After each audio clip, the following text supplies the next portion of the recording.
Hi guys, another short review, and that is for the SPES Axel Pettersson jacket.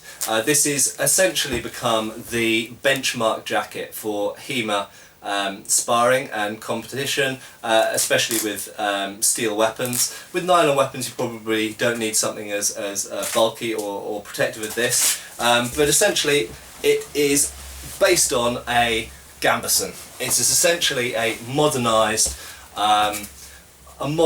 version of a gambeson. It's like it's more than a bulked up fencing jacket, although it takes some ideas from a modern fencing jacket, an instructor's fencing jacket. It zips up the front. Obviously a zip is not a medieval period thing.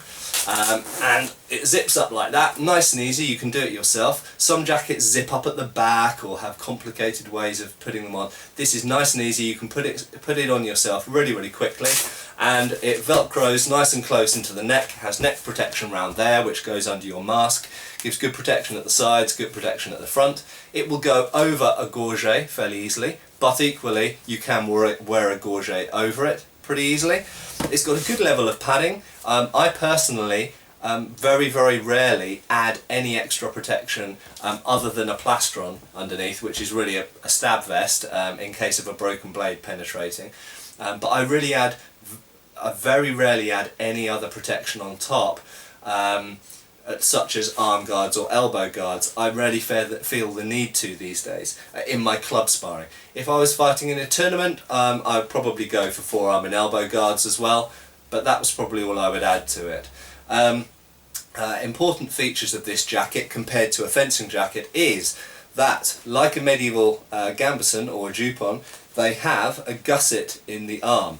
With a modern fencing master's jacket, what you'll find is, because it's designed primarily for foil épée or sabre, the modern fencing weapons, where the hand is kept relatively low most of the time, if you're doing historical styles where you have to lift one of the arms up, what happens is the whole jacket rides up, which reduces your protection down below because it lifts the jacket up and also looks silly.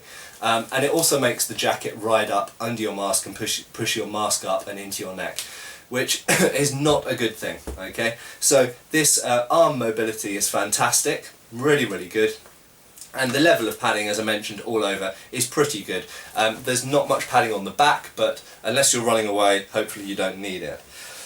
My only criticism about these jackets is I've seen them in use now for about 2 years in my club and at events and all over the place. And the universal problem with them is the zip. Okay, firstly, the zips don't seem to be the same across the range. Different people in my club who ordered them at more or less the same time have different zips. We don't know why.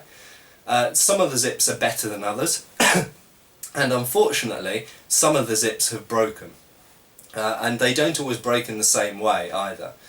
So my only criticism is they need better zips on these things, and I have to say I haven't seen the very latest versions, so maybe they've corrected that now.